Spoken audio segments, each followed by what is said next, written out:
모습 이대로 사랑하시네. 연약함 그대로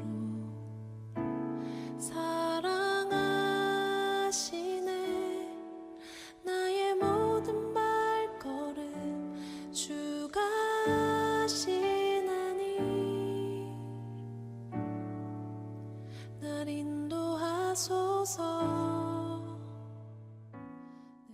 잘 지내셨습니까? 예. 우리 앞뒤 좌우 보시면서 인사하실 때 이렇게 인사합시다. 눈을 크게 뜹시다 라고 인사하시기 바랍니다. 눈을 크게 뜹시다. 예. 상대방의 작은 눈 좀 벌려주시면서 눈을 크게 뜹시다 인사하시기 바랍니다. 예.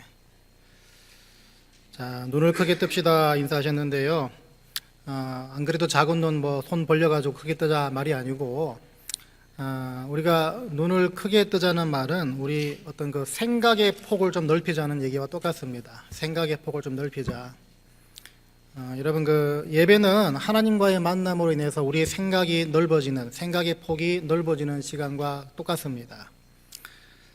이게 무슨 말인가 하면요, 여러분, 지난 한 주간 여러분 살아오셨던 삶을 한번 곰곰이 뒤돌아보시기 바랍니다. 어디에 여러분들이 눈과 관심이 주로 가 있었습니까? 모르긴 몰라도 대부분이 먹고 마시고 입는 문제, 거기에 관심과 시선이 많이 쏠려 있었을 것입니다. 앞으로의 진로 문제라든지 또 자식 걱정이라든지 또 재정 문제라든지 관계 문제라든지 우리가 살아가면서 소소하게 부딪히는 그런 일들, 그런 상황들에 여러분의 관심과 시선이 지난 한 주간 많이 쏠려 있었을 것입니다. 어떤 분들은 한국 드라마에 꽂혀 있었고요. 어떤 분들은 고민과 걱정에 둘러싸여 있었습니다. 또 어떤 분들은요, 그 코앞에 닥친 여러 가지 문제 때문에 묶여 있었던 그런 한 주간이 아니었나 충분히 예상할 수가 있습니다. 우리가 매주 이렇게 살아가고 있는 것이 우리의 현실이고요. 이게 사실 우리의 솔직한 모습들입니다. 이 생을 살아가면서 그런 문제, 그런 어떤 관심, 그런 상황, 항상 그 좁은 테두리 안에 갇혀 있는 것이 우리의 삶인데, 예배는 바로 하나님과의 만남을 통해서 그랬던 우리의 생각의 폭이 넓어지는 시간과 똑같습니다. 우리가 어디까지 우리의 생각의 폭이 넓어져야 하는가 질문하면, 우리가 영원의 관점까지 우리의 생각의 폭이 넓어져야 한다, 그렇게 볼 수가 있습니다. 그래서 매 주간 좁혀졌던 그것이 다시 한번 주일 예배를 통해서 하나님과의 만남을 통해서 그 폭이 넓어지고, 또 좁아졌던 사람들이 다시 예배를 통해서 회복되어지고, 이런 부분들이 우리가 반복되는 삶이라 볼 수가 있습니다. 자, 그래서 우리가 늘 나눴던 말씀처럼 그 영원의 관점으로 우리의 삶을 돌아보자, 여러분 기억나십니까? 그 말 부활주일 때마다 항상 했던 말씀 중에 하나인데, 영원의 관점으로 우리의 삶을 돌아보자, 그렇게 말씀드렸습니다. 우리의 그 시선과 관심이 좁디 좁은 세상 가운데 박혀 있다가 이제는 그걸 뛰어넘어서 영원의 관점까지 넓어지면 실제로 어떻게 되겠습니까? 그때 늘 주장했던, 그때 늘 드렸던 말씀 가운데 하나가 우리의 삶이 한낱 점으로밖에 보이지 않는다, 그렇게 된다고 말씀을 드렸습니다. 그죠? 세상에 갇혀가지고 우리 삶을 보면은 점이 아니라 큰 면이겠지만, 영원의 관점으로 확장시켜가지고 우리의 삶을 돌아보면요, 한낱 점으로밖에 보이지 않게 된다는 것입니다. 근데 이것이 바로 천국과 구원의 소망을 품고 사는 성도들이 누릴 수 있고 또 누려야 되는 가장 큰 혜택과 은혜 가운데 하나입니다. 그래서 여러분, 그런 사람은요, 어떻게 됩니까? 고난 가운데 평안할 수 있고 환난 가운데 여전히 하나님을 신뢰할 수가 있습니다. 왜 그렇습니까? 영혼의 관점으로 그 사람이 겪고 있는 고난과 환난을 돌아보게 되면 그 역시 고난과 환난조차도 한낱 점으로밖에 보이지 않기 때문입니다. 이 관점이 여러분들을 참으로 여유 있게 만들고요, 이 관점이 바로 여러분들이 코앞에 닥친 일 때문에 크게 요동치 않고 크게 일희일비하지 않게 된다고 누차 말씀을 드렸습니다. 자, 그런 의미에서 오늘도 우리의 생각의 폭을 조금 더 넓히는 그런 시간이 됐으면 좋겠는데요. 그래서 하나님께서 우리 삶 가운데 어떤 식으로 우리를 위해서 일하시고 우리를 어떻게 인도하시는가, 이 지식의 폭을 조금 넓히는 시간이 되면 좋겠다는 생각을 합니다. 여러분, 저와 여러분이 믿고 섬기는 하나님은요, 굉장히 바쁘신 분입니다. 굉장히 바쁘신 분인데 여러분들을 지키시려고 파수꾼처럼 졸지도 않으시고 주무시지도 않는 그런 하나님께서 여러분들을 지키십니다. 또 여러분들이 낙담하지 않도록 여러분들이 피할 길, 숨을 길을 미리 마련하시는 분이시고요. 또 여러분들이 마땅히 구할 바를 알지 못할 때 성령 하나님께서 깊은 탄식으로 여러분들을 위해서 기도해 주시는 분이심이 바로 그 분이 하나님이십니다. 하나님은요, 우리의 기도를 다 귀 기울여 들으시고 응답하시는데요, 한번 생각해 보시기 바랍니다. 세상에 많은 예수 믿는 사람 있지 않습니까? 그 사람들의 기도를 다 들으시려고 하니까 얼마나 바쁘시겠습니까? 과중한 업무에 시달리지 않으시겠습니까? 하나님을 정의할 때, 특별히 하나님께서 우리를 위해 일하신다 이렇게 정의할 때 여러 가지 정의로 그렇게 말할 수 있겠지만요, 특별히 오늘은 오늘 본문을 통해서 오늘 설교 제목처럼 우리를 준비시키시는 하나님에 대해서 한번 살펴보도록 하겠습니다. 여러분 잘 들으셨다가 그 지식과 그 생각의 그 틀을 가지고서 또 다가오는 한 주간 열심히 주님 앞에 영광 돌리며 살게 되시기를 주의 이름으로 부탁을 드립니다. 오늘 우리가 사도행전 9장의 그 끝 부분만 살짝 살펴봤는데, 사실은 이 사도행전 전체 9장, 이 9장은 사실은 기독교 역사에 있어가지고 굉장한 어떤 분기점으로 볼 수가 있는 부분입니다. 왜냐하면 이 9장 우리가 다 살펴보지 않았지만 9장 초반부에 어떤 한 인물이 소개되고 있는데, 특별히 그 사람이 주님께로 회심하는 사건을 다루고 있습니다. 그 사람이 누굽니까? 여러분 잘 아시는 다메섹 가는 길에 예수를 만났던 누굽니까? 예? 예, 좀 자신 있게 얘기하세요. 누가 뭐라 그럽니까? 그죠? 바울이죠. 바울 되기 이전에 사울인데요. 편의상 우리가 바울로 얘기합시다. 바울인데 이 바울이 나중에 어떤 사역자로 부름을 받습니까? 바로 이방인들을 위한, 이방인들의 복음을 전하는 사역자로 부름을 받습니다. 자, 그래서 이 바울의 회심이 왜 중요한가 하면요, 이 바울을 통해서 복음이 유대인이 아니라 그걸 뛰어넘어서 이제는 이방인과 온 열방으로 뻗어나가는 그 분기점, 그 시작이 바로 이 9장으로부터 시작되기 때문입니다. 이 복음이 소위 말해 예루살렘에만 머문 것이 아닌 이제는 바울을 통해서 외부로 뻗어나가는 바로 그 점에 있어서 바울이 회심하는 이 9장의 사건 참 중요하다는 것입니다.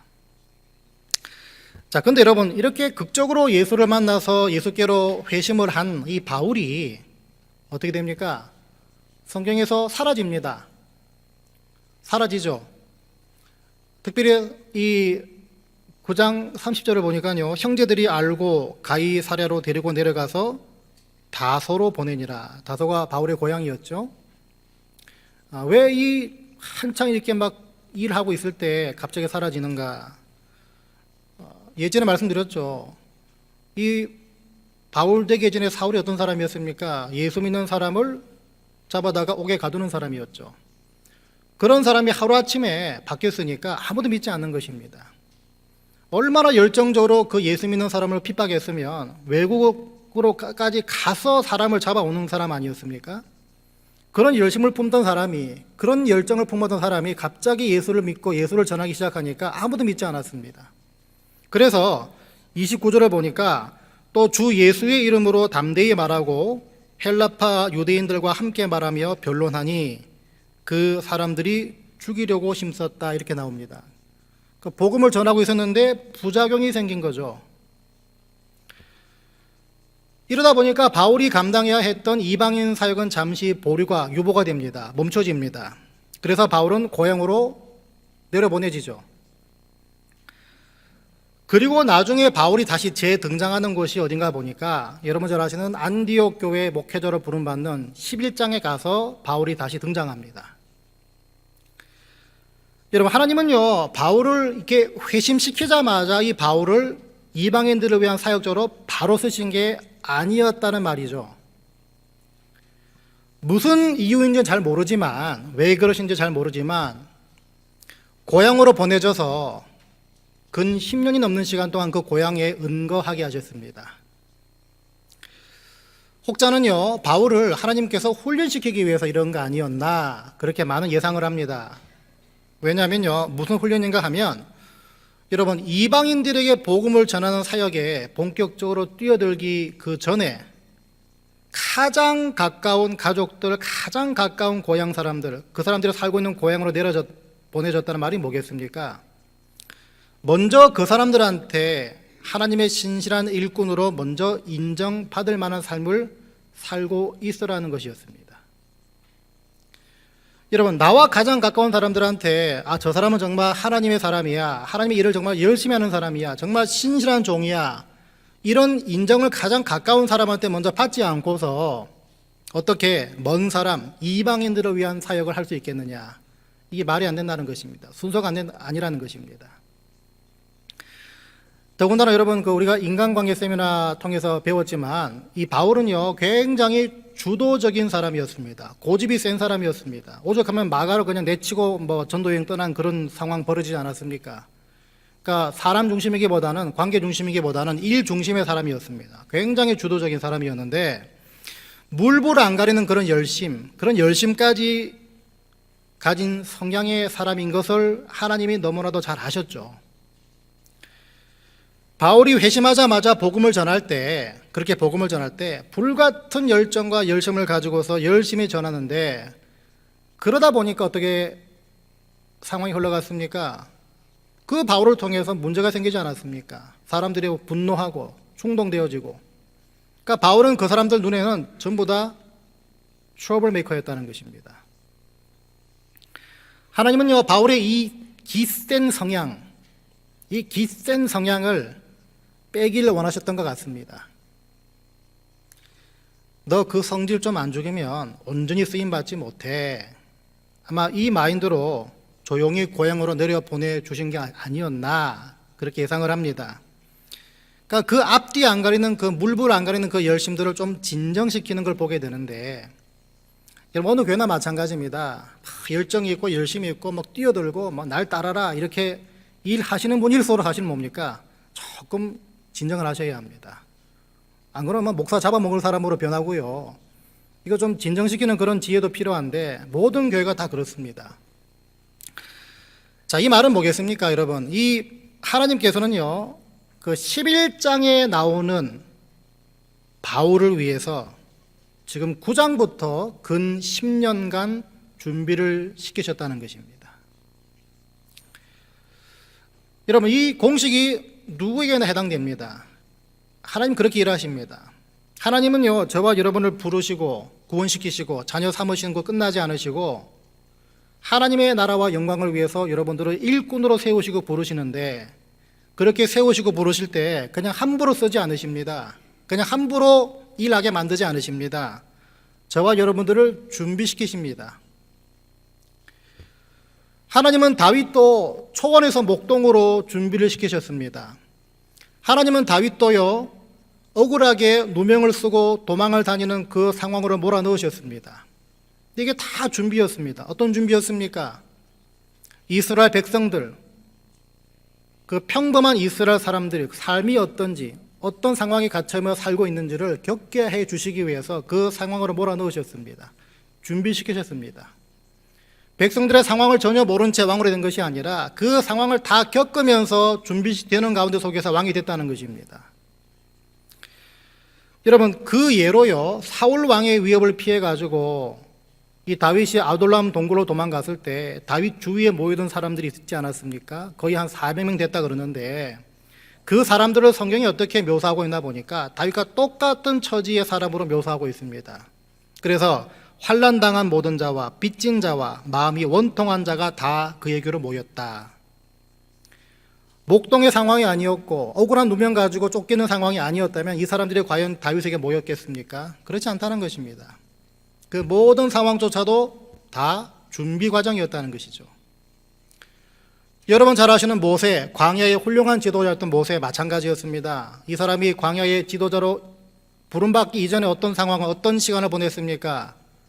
자신의 장인 이드로의 집에서 양을 치는 사람이었습니다. 그 과정을 겪었다는 것이죠. 그 과정이 없었다면 과연, 그 준비가 없었다면 과연 양 같은 이스라엘 백성들을 광야에서 훌륭하게 인도했던 지도자 모세가 나왔겠냐는 것입니다. 여러분 잘 아시는 애굽의 총리였던 요셉 마찬가지였습니다. 이 요셉 억울하게 형들의 모함을 받고 미움을 받아가지고 애굽의 종으로 팔려갔죠. 하지만 그 팔려간 그 집, 그 주인 보디발 그 집에서 어떤 역할을 감당합니까? 그 집안의 가게를 총 책임지는 역할을 감당합니다. 이게 뭐겠습니까? 나중에 애굽의 총리가 되기 위해서 행정적인 경험, 그 실력을 기르는 기간 아니었습니까? 그 준비시키셨다는 것입니다. 오늘 본문의 베드로도 마찬가지입니다. 여러분 베드로의 행적 두 군데를 오늘 살펴보려고 하는데요.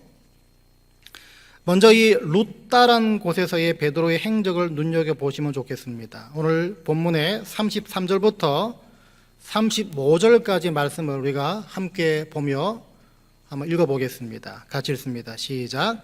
거기서 애니아라 하는 사람을 만나매 그는 중풍병으로 침상 위에 누운 지 8해라. 베드로가 이르되 애니아야 예수 그리스도께서 너를 낫게 하시니 일어나 내 자리를 정돈하라 한데 곧 일어나니 룻다와 사론에 사는 사람들이 다 그를 보고 주께로 돌아오니라.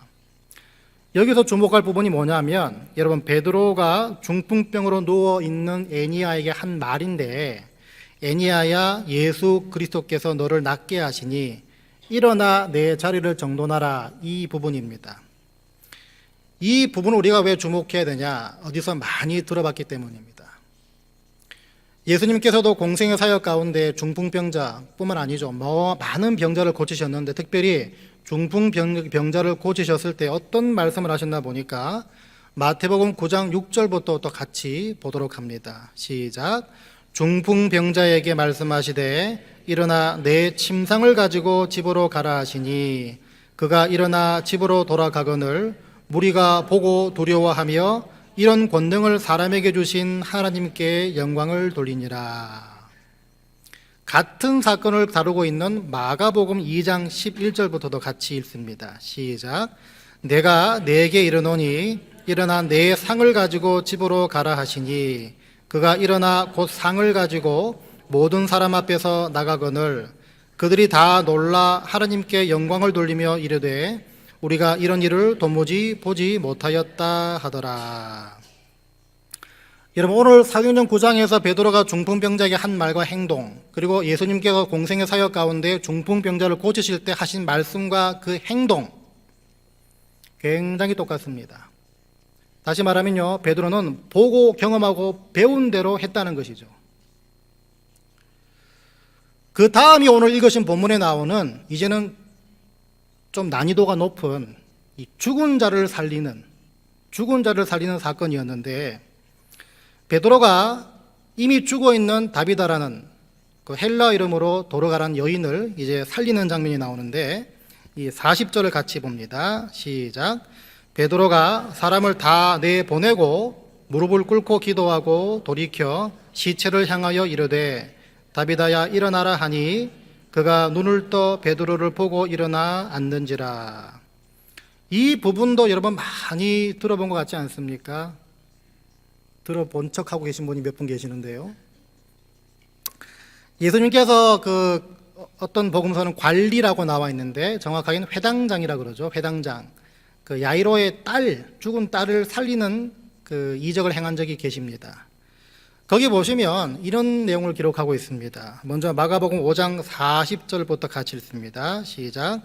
예수께서 그들을 다 내보내신 후에 아이의 부모와 또 자기와 함께한 자들을 데리시고 아이 있는 곳에 들어가사 그 아이의 손을 잡고 이르시되 달리다굼 하시니 번역하면 곧 내가 네게 말하노니 소녀야 일어나라 하심이라. 소녀가 곧 일어나서 걸으니 나이가 12살이라 사람들이 곧 크게 놀라고 놀라거늘.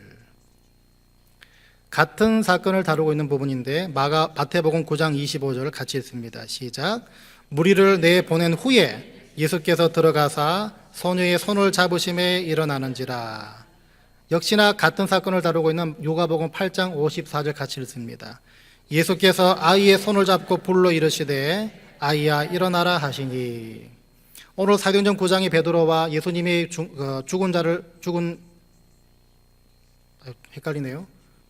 죽은 회당장 야이로의 딸, 아니죠, 회당장 죽은 게 아니죠, 회당장의 죽은 딸, 그죠? 를 살리시는 장면 가운데 공통점 보십니까? 사람 다 내보내시고 일어나라, 똑같지 않습니까?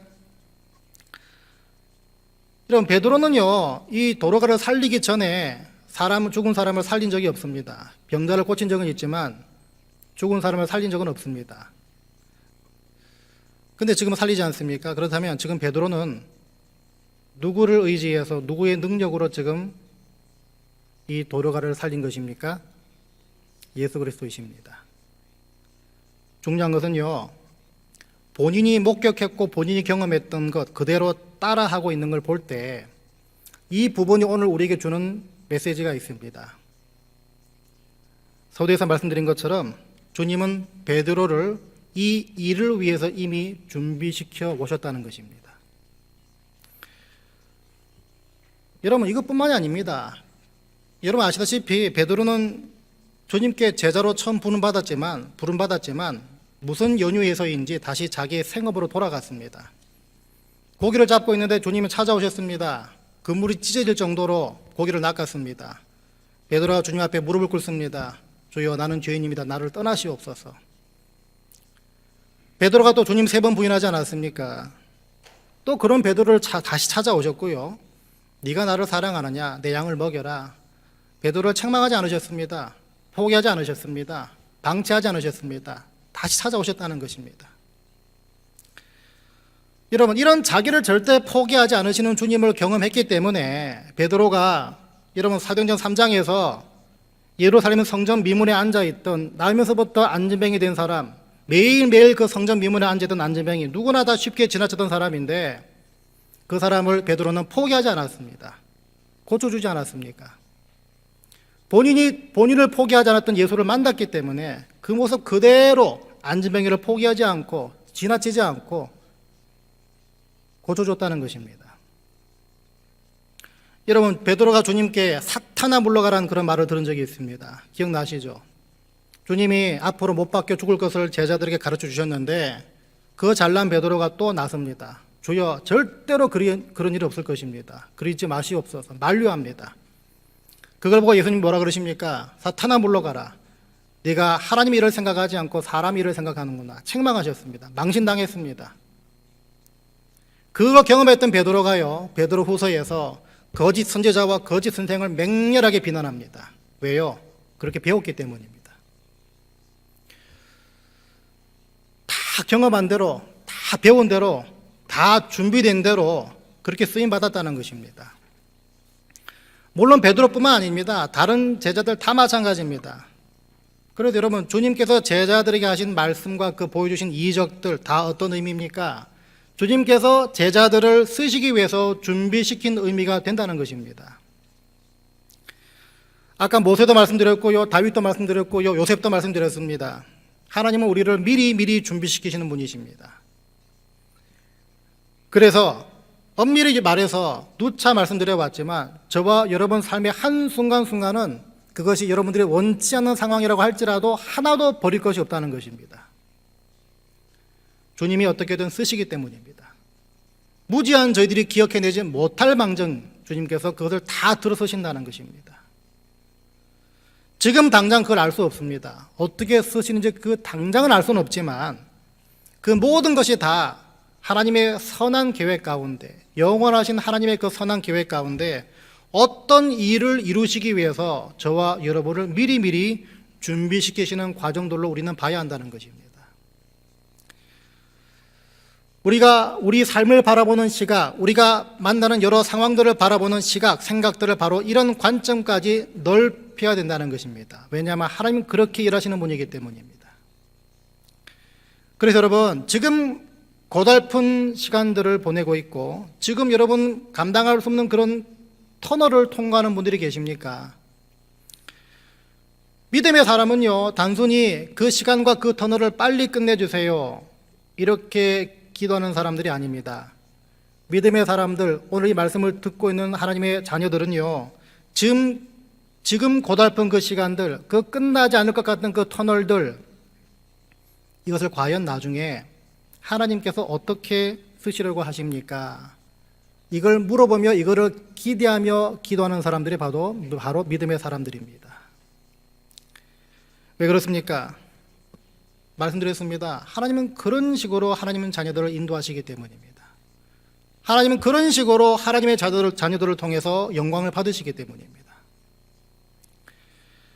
자, 그래서 여러분, 평소에 우리가 하나님 안에 머무는 것이 그렇게 중요합니다. 쉽게 말하면 걱정만 근심을 해도 하나님 안에서 걱정하고 근심해야 된다는 것입니다. 그래야 답이 나온다는 것입니다. 제가 오래전에 섬겼던 그 교회에서 우리 담임 목사님 사모님께서 거의 매일마다 아침 식사를 도시락을 싸우셨습니다. 그래서 그 새벽기도 마치고 나면 교인들이 다 집으로 가지 않습니까? 그러면 목사님과 이제 교역자들이 함께 사모님과 함께 앉아가지고 오손도손 그런 식사를 하며 얘기를 나누는 그런 시간을 늘 가지곤 했는데요. 그 많은 시간들 동안 그 대화를 나누는데 특별히 아직까지 기억하고 있는 내용 중에 하나가 그 담임 목사님의 그 개인적인 어떤 가정사, 참 나누기 힘든 그 가정사를 듣게 된 적이 있습니다. 그 목사님 아들이 고등학교 때 하루아침에 문제아로 변했습니다. 그 목사님 말 표현에 빌리자면 아침에 그냥 평소처럼 밥 잘 먹고 나갔는데 학교 마치고 집에 돌아오니까 그때부터 애가 이상하게 됐다는 것입니다. 완전히 180도 변해가지고 소위 말해서 그 플라잉 티네이저, 비행 청소년, 한마디로 문제아가 된 겁니다. 문제아가. 이 문제아, 말이 좋아 문제아지 실질적으로 얘기하면요, 사람 죽이는 거 빼고 다 했다는 것입니다. 그 정도로 부모 속을 썩이는 애로 변했는데 그 사모님 그때 얘기하십니다. 매일매일 학교로 불려가고 아주 종종 집 나간 애를 친구들 물어가면서 찾아다니는 것이 그 당시 일상이었다고 합니다. 이걸 보다 못한 그 목사님께서 특단의 조치를 내리셨는데요. 그 뭔가 들어보니까 이 아들을 저는 그런 게 있는지 몰랐는데 아주 특수한 그 기관으로 보내버렸습니다. 그 기관이 어떤 것이냐면 바로 이런 아이들, 그러니까 문제 많은 아이들을 따로 모아가지고 이 군대식으로 교육을 시키는 그런 고등학교였습니다. 그 아들한테는 여름에 가족 여행 간다고 거짓말을 하시면서 아들 짐을 차 밑에 다 숨겨가지고 갔는데 그 기관 앞에 딱 도착을 하니까 순식간에 그 정문에서 아주 그냥 건장한, 실제로 무슨 특전사 출신 그런 사람들이죠, 나와가지고 문을 열고 애를 양쪽에서 잡고 순식간에 그 학교로 들어가 버렸다고 합니다. 애가 이거 뭐야 이러다 그냥 붙잡혀 들어갔는데요.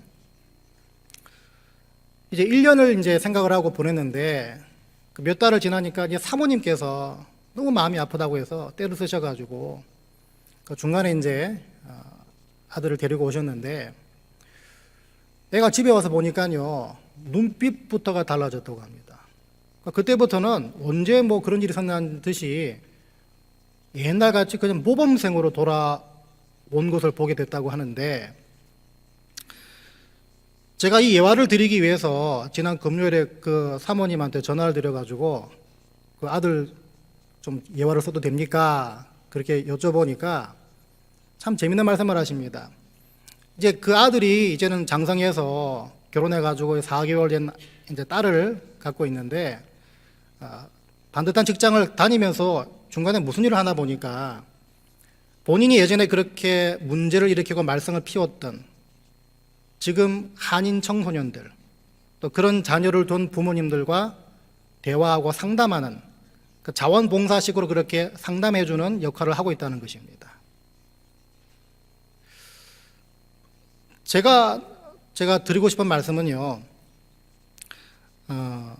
목사님과 사모님께서 그 당시 말씀을 하실 때 목회자로서 교회를 위해서 기도하는 것도 물론 필요하지만 사실은 그때 그 아들을 위해서 그렇게 간절하게 기도했던 적이 없다고 하신 그 말씀이었습니다. 그런데요, 그때는 그렇게 하늘이 무너지는 것 같았는데도 지나서 보니까 하나님께서 그 상황도 지금 이렇게 아름답게 쓰시기 위해서 준비하신 것, 이것이 아니었겠느냐, 그런 고백을 하십니다. 참 죄송한 말씀이지만 저도 그렇고 여러분도 그렇고요, 자식뿐만이 아니라 여러 예기치 못한 다양한 상황, 원치 않는 사람들, 어떤 관계들, 어려움들, 환난들, 분명히 업장이 무너지고 속이 뒤집어지는, 더 나아가서 하나님이 정말 계시긴 한 겁니까? 라고 반문하게 만드는 그런 상황 분명히 만나실 것입니다. 하지만 바로 그때 오늘 말씀이 성령께서 여러분들에게 속삭이시는 은혜가 있게 되시길 바랍니다. 그래서 여러분, 이거는 지금은 모르지만 하나님께서 어떤 목적을 두시고 나를 준비시켜주는 상황이 아니겠느냐, 이 믿음의 고백이 있게 되시기 바랍니다. 왜 그래야 됩니까? 두 가지 이유입니다. 첫 번째는 하나님은 그렇게 일하시는 분이기 때문입니다.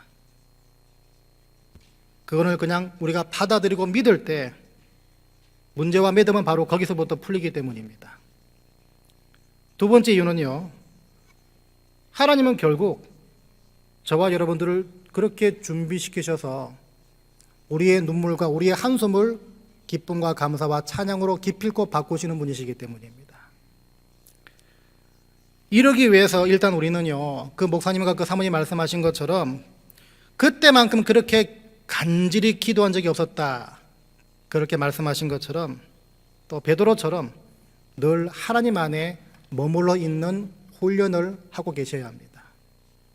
말씀드린 것처럼 걱정을 해도 주님 안에서 해야 된다는 것입니다. 결국 여러분, 환난은 인내를 만들고 인내는 연단을 만들고 연단은 소망을 만든다, 이 말씀은요, 어떤 상황 속에서도 하나님 안에 머물고자 하는 사람, 더 나아가서 하나님과 그 끈을 놓지 않은 성도들이 결국에는 받을 수 있고 누릴 수 있는 혜택과 은혜라는 것입니다. 그 말씀은요, 아이고 하나님 왜 이러십니까? 에이 모르겠다, 이런 사람은 절대로 경험할 수 없는 은혜의 비밀의 말씀이라는 것입니다. 우리가 주님 안에 늘 머물러 있기 위해서는요, 가장 기본적인 것, 하나님께서 주시는 말씀을 내가 늘 붙잡고 있어야 합니다. 자꾸 들어야 합니다. 들음을 통해서 믿음이 생기지 않고 들음을 통해서 하나님 누구신지를 모르는데 하나님 이렇게 일하시는 분이군요, 그 고백이 어떻게 터져 나오겠습니까? 참 죄송하지만 제 경험상 하나님 말씀 붙잡지 않고 하나님 말씀에 관심이 없는 분들은요, 그런 상황 만날 때, 진짜 어려운 상황 만날 때 속된 말로 진짜 엉뚱한 짓 합니다. 엉뚱한 말 합니다. 그때 가서 그러지 마시고 지금부터 기본의 그 끈을 잡게 되시기 바랍니다. 이 기본을 무시하지 마시고 이 기본에 날마다 여러분 튼튼해지시기 바랍니다. 여호와를 아는 지식으로 충만해지심을 통해서 하나님이 이렇게 하시기 위해서 나를 그때 그렇게 사용하셨군요, 이걸 날마다 발견하는 기쁨이 있게 되시기 바랍니다. 원치 않는 일을 만나게 될 때 나는 버려졌다, 나는 재수없는 사람이다, 하나님 나를 버리셨다, 포기하셨다, 이럴 것이 아니라 눈을 크게 떠서 나를 준비시키시는 하나님을 늘 경험하게 되시기를 주의 이름으로 간절히 축원드립니다.